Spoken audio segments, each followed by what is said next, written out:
everyone, and welcome to Game Talk, the show where we talk about games. I'm Max. And I'm Kaila, and today we're going to be talking about probably the coolest game ever, which is Dungeons & Dragons. Now, Dungeons & Dragons is a tabletop role-playing game, or a tabletop RPG. And what that means is there's no computer, there's no screen, there's no board. All the components of the game are what we've got on the table right here. There's a couple of rule books, and there's dice, and there's your imagination. It's sort of like, you know, when you were a kid and you used to play pretend at recess, but with some rules so that you can make it fair. It's almost like a play that we're all writing together while we're performing it. So that's the basics of what tabletop RPGs are. So let's talk about what's your first experience with D&D? When did you start playing D&D? So I'm a bit of a filthy casual, so I haven't been playing it nearly as long as you or some other people have. But my first experience with the game is when we were with some friends and they were like, oh, by the way, I'm running this D&D game. Do you want to join? And I was like, shoot, why not? And it was a little intimidating because they told me I needed a book. They told me I needed to make a character sheet. I got to get dice and do math and stuff, and it was intimidating. But once we got really into it, I was like, okay, this is kind of cool, you know? I mean, yeah, you get to roll dice and do some math, but the storytelling is awesome. Probably my favorite part of D&D. Yeah, and I think that's a really good point. Is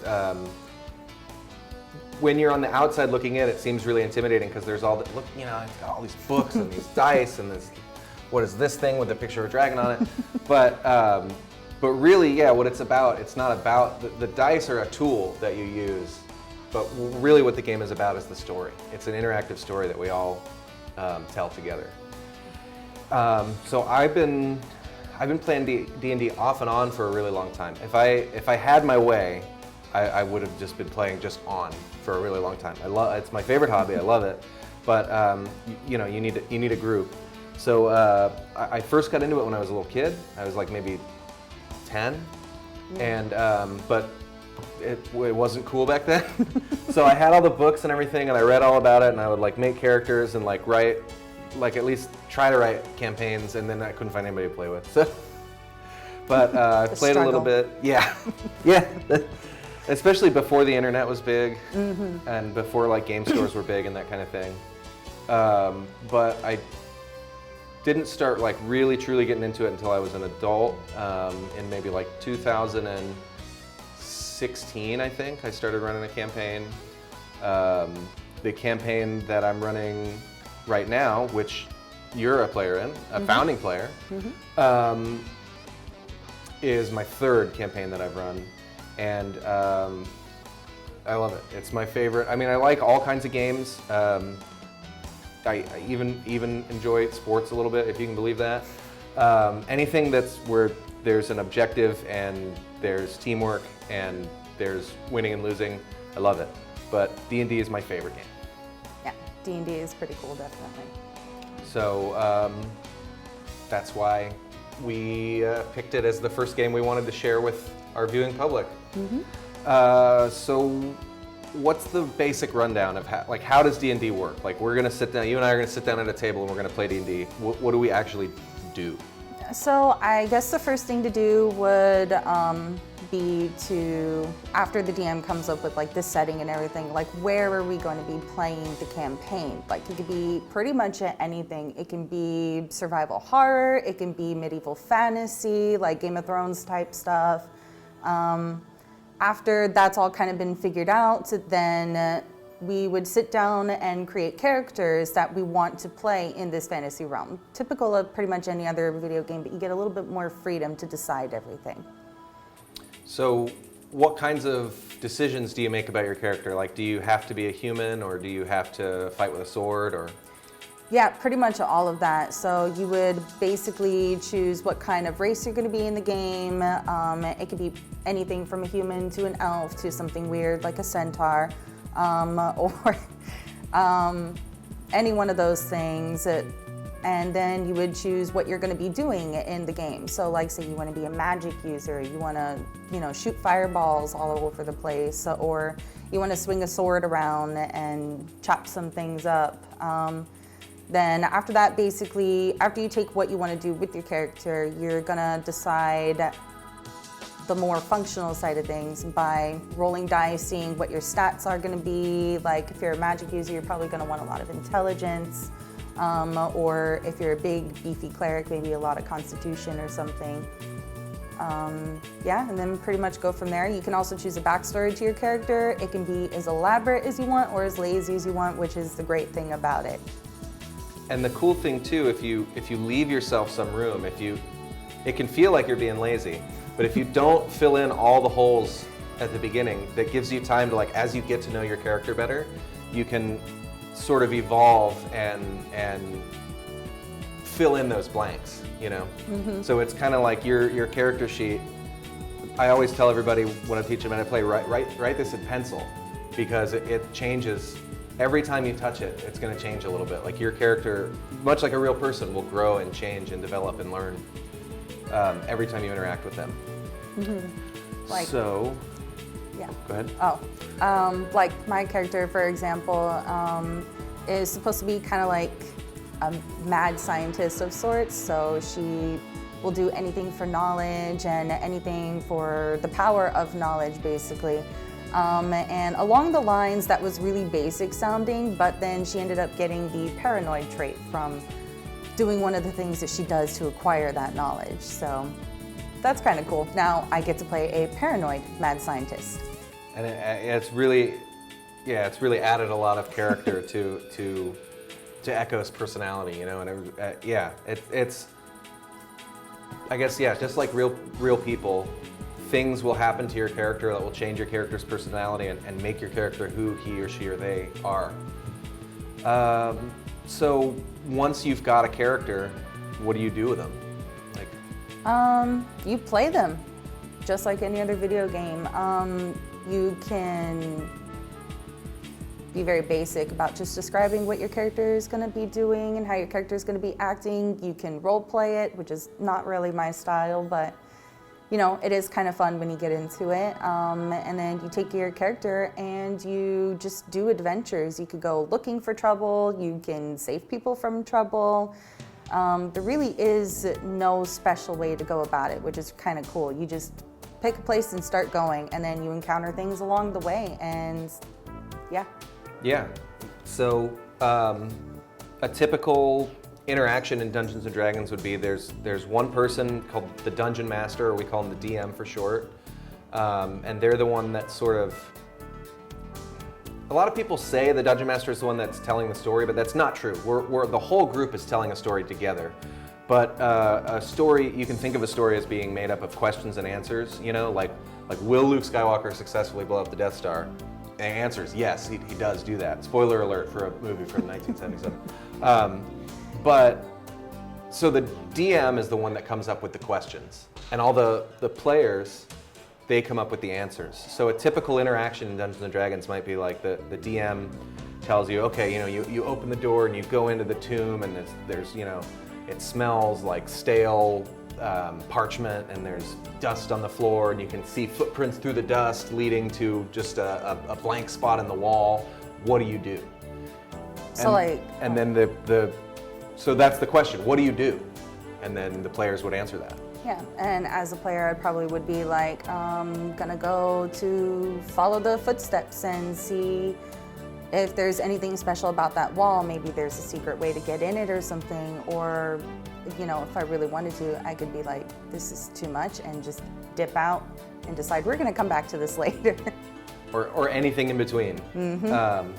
And if you want to do something easy, like, my character wants to pick up this box of dice, well, you can just pick it up. But in real life, sometimes we do things that have a chance of failing, you know, like when we try to look for our keys in the morning and we don't remember where the hell we put them. And so to represent that chaos integer and that possibility for success or failure, we roll dice. So you have all these little skills delineated on your character sheet. And you know, there's things like insight, investigation, animal handling, medicine, all kinds of stuff.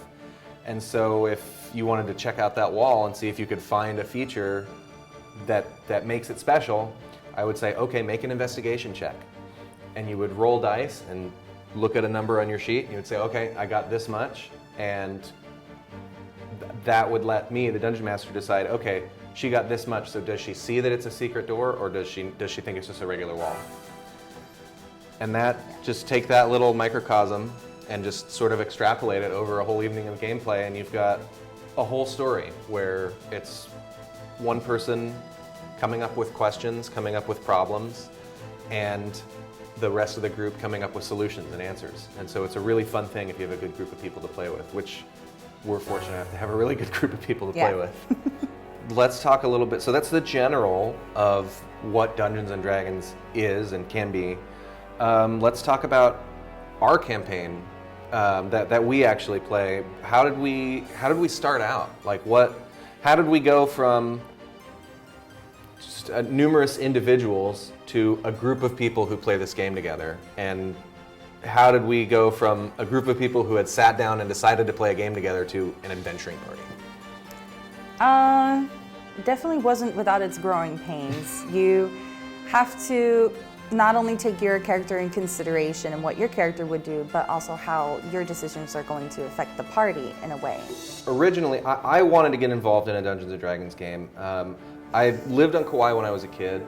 I moved away, and I recently moved back. And I was like, well, I want to play D&D.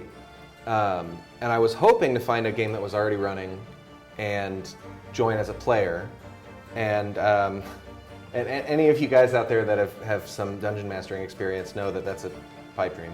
I actually did get to make a character and play in a session of a campaign, but they met once a week on like the one day of the week that I was busy in the evening. So I made it to one session, I never came back. And it wasn't because I didn't like playing with those guys, it just, sometimes it doesn't work out. But a friend of mine had a group of people that were sort of new to the hobby and wanted to get into a D&D campaign, but they didn't have a dungeon master, and nobody really wanted to take that on because it can feel like a big responsibility. Once you're doing it, you're just another player at the table. It's not like a job. But I mean, who am I kidding? It's hard, but it's not it's not that hard. But so he was like, yeah, if you would be the dungeon master, I've got a group for you, and that was it. I took some notes from an old campaign and fleshed them out a little bit. And I met all these, Kaila and all of her, these fine people that are now our friends. And we just started playing. We started meeting once a week, figured out a night that works for everybody, figured out a place where we could all meet. Mm-hmm. Then COVID-19 became a thing, and so then we figured out how to use Zoom and did it online for a while, and that sucked. So then once we were allowed to leave our houses again, we figured out a place where we could meet, and it's been going for over a year now. I think. A little bit more than over a year. Yeah. It's kind of cool because we had some new people join us, we had some people leave, unfortunately, but it's how it is. Just like any other group of friends, it changes over time, and it's cool because you miss the old players, but then you get to learn how to work with new players. And yeah, it's the same as meeting new friends. So that's what's really cool about it. Yeah, it's a really, we think of gaming and of nerd stuff as being socially awkward and not be, but tabletop RPGs like D&D, it's a really social experience. It's a group of friends coming over to somebody's house, and we we drink sodas and eat pizza and drink beers and talk story, and there's a game in there while we're doing that. Mm-hmm. So what are some of we've got a pretty colorful cast of characters in our campaign, and pretty much any D&D campaign that you familiarize yourself with, they have a similarly colorful cast of characters. It's crazy what kinds of characters people can come up with. So who are some of the characters that we play with in our campaign? I guess we could start with my character. My character is Echo. I don't remember her last name that I gave her because it was something in Elvish that I totally looked up on the internet. She is a half elf, so she's half human, half high elf, and she is a warlock with the deity of Cthulhu. She kind of is like a necromancer, which is really cool because normally necromancers are really evil characters, but She thinks of it more as utilitarian. So there are materials around for her to use as she sees fit, and usually it benefits the party, aside from the smell probably. Other than Echo, there is a wood elf named Mad Mardigan who is totally Legolas from Lord of the Rings. Like, he is a master with that bow. He hardly ever misses. He's good at tracking. He's a ranger. He's also just started to kind of dip into the assassin class, which is really cool. I would say maybe the one downside about him is he can't read. Like, his character, he decided that his flaw was he can't read, which has provided some pretty fun little adventuring opportunities. Then we have a forest gnome named Poppy. She's a wizard and an artificer, which is definitely an interesting class combination because she's not a squishy wizard. Wizards are notorious for dying to like 1 point of damage or something, but she's definitely way more versatile than that, which is really cool. Helped us out in a lot of situations. Yeah, Poppy's one of the newer characters that we have, but she's been a huge addition to the party. Yeah. We love having her. Yeah, Poppy's like Echo's little sidekick. And we've had other, friends make characters in the past. We've had everything from a high elf who, they're like Lord of the Rings elves. They live for a really long time. But our elf character was a literal child. The character was 12 years old. Mm-hmm. And also a warlock similar to Echo, but not exactly the same. There's a lot of customizability. Yeah, less long range, stay away from me, shooting spells, more in your face, stab you with a sword kind of warlock. And then we had a half-orc barbarian that was wanted to be a pretty princess, and she loved like cupcakes and dresses and stuff, and she was like 7 feet tall and would just bash your face in with a hammer. She also ironically wanted to be everybody's friend too, but she was this big intimidating half orc, and it was hilarious. We've had a dark elf ranger that was like an elf from underground that his people are known for, they're sort of known for being evil, but I guess it's more just that their subterranean goals kind of run counter to what most people's goals on the surface are. But so he was an interesting character because he was like a jerk with a heart of gold, Who else have we had? Typical rogue. Yeah. We've had a flaming monkey. Yep. Monk. And a centaur with a magic boomstick. Yep, a centaur cowboy. So he was like a cowboy that was his own horse. We had a gnome that was like a thief that could cast spells. Yeah, we've had a lot of different characters. Yeah, so many. And even the ones that have been the same class as each other, like we've had 3 rogues, we've had 2 different warlocks. They're so different from each other in terms of how they play and how they act when it's not having to do with mechanics or combat. It's almost like a TV show with this big rotating cast of characters. Yeah, it's not as cookie cutter as you would think. Just because somebody else is the same class or race as you in the campaign doesn't mean you have to be the same person, which is the same in real life, I guess. Yeah. So let's see, what kinds of things have we done in this game? Like, what kinds of adventures have we been on? Wow, so many. So far we have taken down a evil dark elf coven of sorts that they were trying to enslave like all of the surface or something. Basically, if they weren't a dark elf, they were going to be slaves. We stopped that from happening. We became knighted, so we're now knights. A little bit dangerous to give our group some authority, but that wasn't my decision.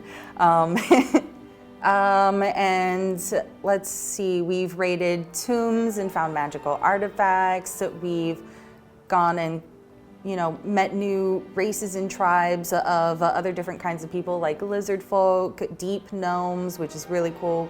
The Underdark was probably the worst part, and I mean that in a good way, worst part of the campaign, because it was just so treacherous. Like, you couldn't step anywhere without stepping on something that's trying to eat you, basically.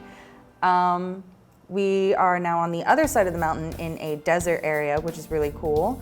And we're trying to stop a evil elven wizard from basically bleeding our reality with another reality that's gonna wipe us all out, because he thinks it's the true reality. So we're in the middle of doing that. Oh, there was an undead village. That was really cool. Definitely right up Echo's alley, her favorite part of the whole campaign. And we're trying to basically build an embassy there. We're trying to make some relations and stuff.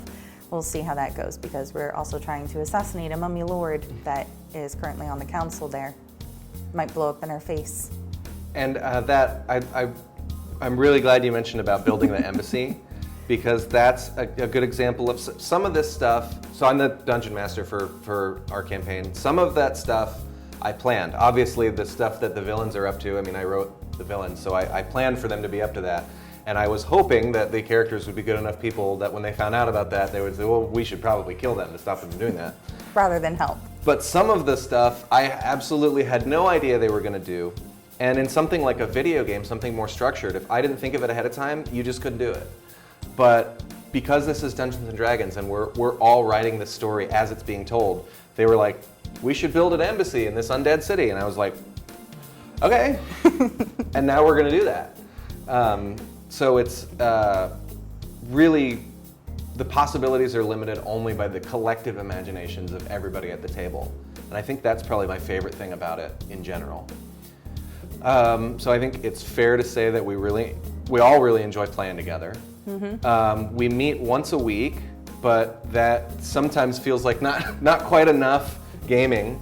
So we've been talking about starting up a side campaign.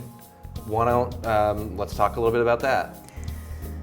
So the side campaign we're thinking about starting up is Curse of Strahd, which is a kind of like survival horror, also medieval fantasy, because it's got to do with vampires, which is really cool. A lot of people have been talking about it. I myself don't know very much about it. I've kind of been looking through the book a little bit, because basically Max wants me, and the other players wants me to DM this campaign and see how it goes from there. And everybody's pretty excited about it, because it's a little bit of a change. We're going to be, fighting different kinds of monsters. There's going to be vampires involved and more undead things, which is totally up my alley right there. And just the survival horror aspect of it is definitely going to be different than what we're currently doing, which is probably, if I could compare it to another video game, is more Skyrim related, and this will be more like Resident Evil related, but medieval.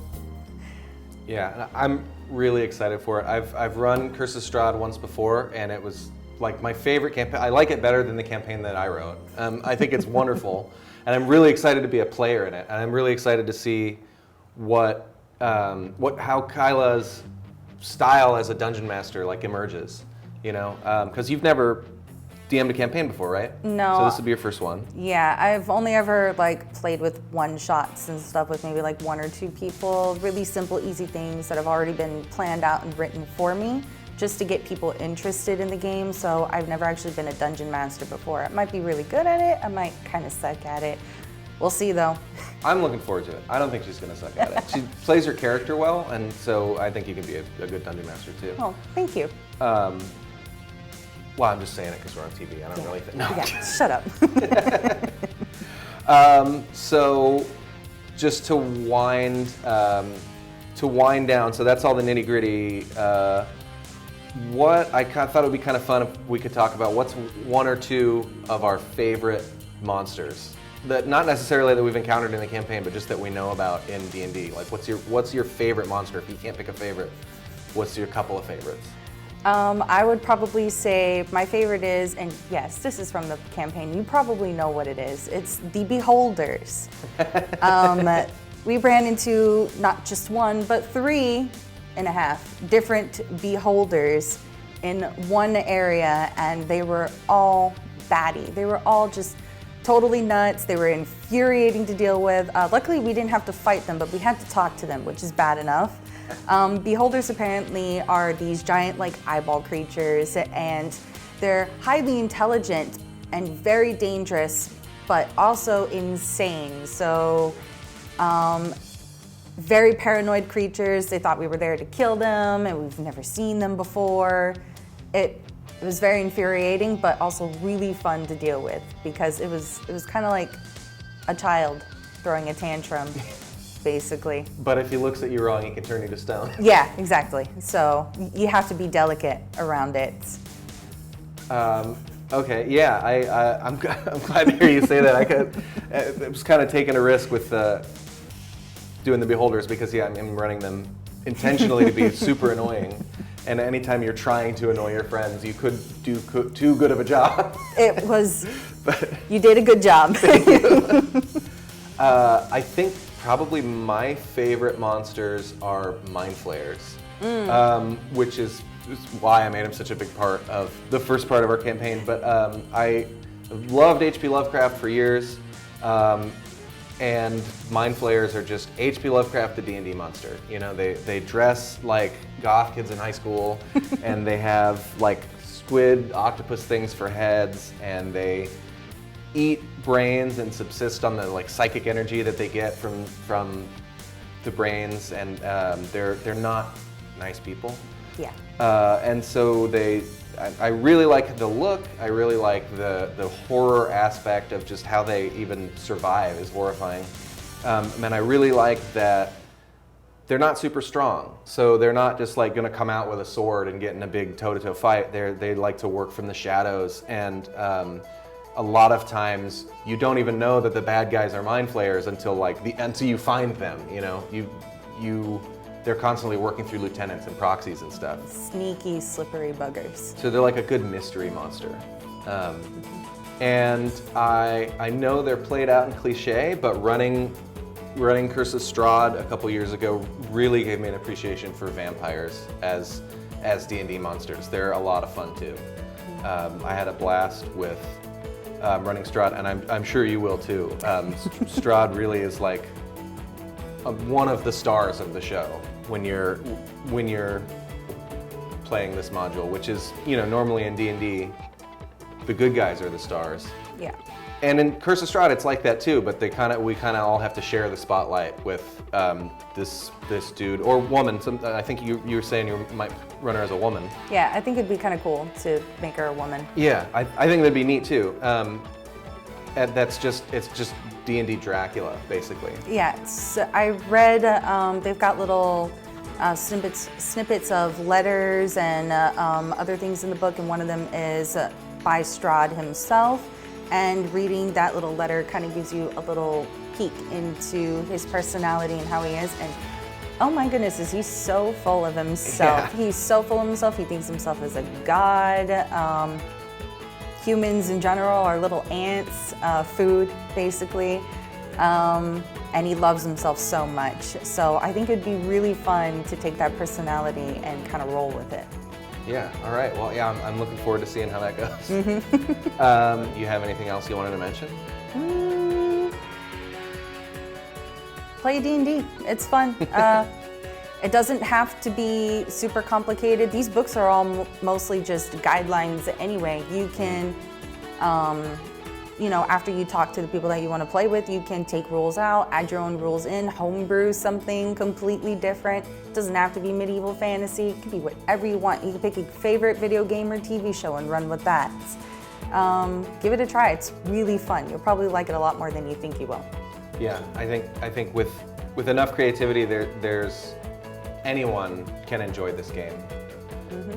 Well, that's it for today's Game Talk. If you're interested in joining the discussion, we've got a Facebook group. It's facebook.com/groups/GameTalkKauai. You can see it at the bottom of the screen there. You can learn more about D&D or or you can come up with your own games and organize your own stuff at the same place. Yeah, feel free to check us out. Until next time. Bye.